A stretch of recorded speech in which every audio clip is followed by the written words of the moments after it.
Hello, I'm Patricia, and this is Damara, and we are Joga Performance Group's education coordinators. Throughout the year, we sit together and we reflect and ponder upon what's needed, what's missing, what are we leaning towards or leaning away from in terms of the education program at Joga Performance Group. And last year, at around this time, we decided to articulate the foundational values and principles of Joga Performance Group. What did we want to bring upon each engagement? What did we want students to walk away grasping, understanding, feeling? And also, since we are both also JGPG performers, the questions we asked ourselves, in addition to these others, was what has resonated with our 10 plus years performing with Joe? What have we rooted into as both artists and as human beings? So these guiding principles came to mind. We wrote them down, discussed them with Joe, shared and had conversations about them with other company members and teaching artists. We edited them, made additions, omissions, and finally, this is where we are today with these 4 simple intentions. And we wanted to share with you a few of our teaching artists, our JGPG teaching artists, giving voice to a value that really resonates with them. They embody these principles in the work that they do and in the lives that they lead. And we're grateful for your time and presence with us today. Thank you for being here.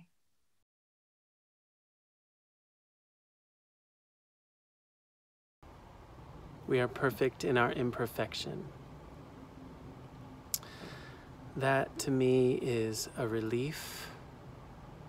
It is gives me a sense of freedom and really a sense of like self-forgiveness. Like, okay, I can just be the human that I am. Often in dance, and especially in Eurocentric dance lineages, we have these kind of idealized body type and striving to be better and to fit into a certain type of movement or a certain style of movement, to kind of fit ourselves in there, which I think may obscure some of the more rich and dimensional expressions of who we are that can be expressed in a dance. And so to welcome young artists into a space and have one of the first things they hear be, you are perfect in your imperfection. There may be, for them, hopefully some relief in that, and also being willing to be dimensional and to be messy and to say yes to that. And to witness each other's messiness in a way that says yes to each other. It's kind of a relief.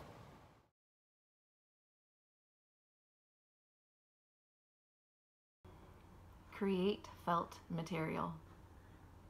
Make art about where you are right now. Approach it from a human place. When we do this, we can tap into the power to transform ourselves and transform the world. Adrienne Maree Brown said that if we let humans human, so much emerges from their being.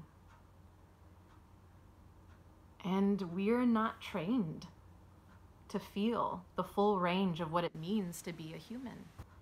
We're taught to suppress, ignore, bite down, not express our fullest selves. And I feel like this is an antidote to that. We can remember our full range. We can remember that we have an incredible capacity to feel, and we can remember our humanity. And when we create felt material, we can harness that feeling body to send shock waves of feeling out into the community and out into the broader world, which is something we really need. When we create felt material, we are honoring ourselves. We are honoring each other and what it means to be a human.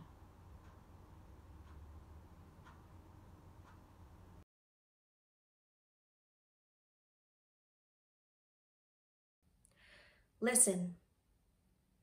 Listening to yourself, to others, to the work, fosters understanding, connection, and community.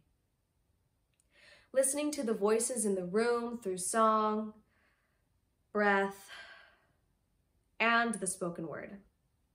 The voice is part of the body. Air comes out of the lungs, through the trachea, and into the larynx, where the vocal folds vibrate, trap and release air into the pharynx, creating a sound wave that becomes your voice as it leaves your mouth. All of this anatomy in your body to create the unique sound that is your voice. A voice that can tell your story.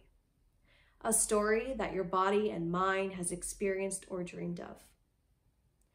And we can learn from the telling and relate to the listening of the stories in the room. Because the voice is part of the body. It's part of the dance.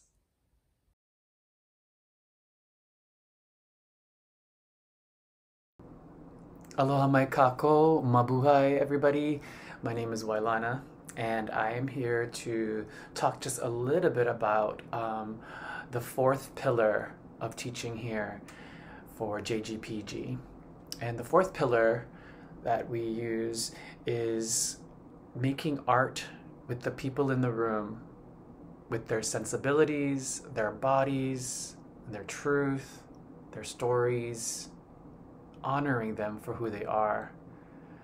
And for me, it also means being very present, being able to be in the room and sense all the different subtleties and nuances in the room, and honoring that which is being shared, honoring the people that have showed up that day, and meeting them where they are. And as a teaching artist, I feel that this is a great pillar for me to relax into the space and relax my own agenda, to not have this, I mean, I will have a plan for the day and, some sort of direction. But through the years, I've learned to also be able to be flexible and let that go, if need be, and be in the moment. And that goes to being present, like I said earlier, which is such a good practice and very humbling. And I'm honored to have that practice and to share that with you all. Okay, mahalo, have a great day.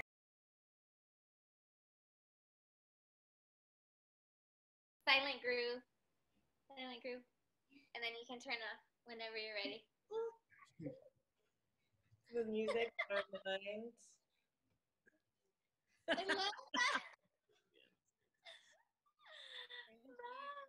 Bye, loves.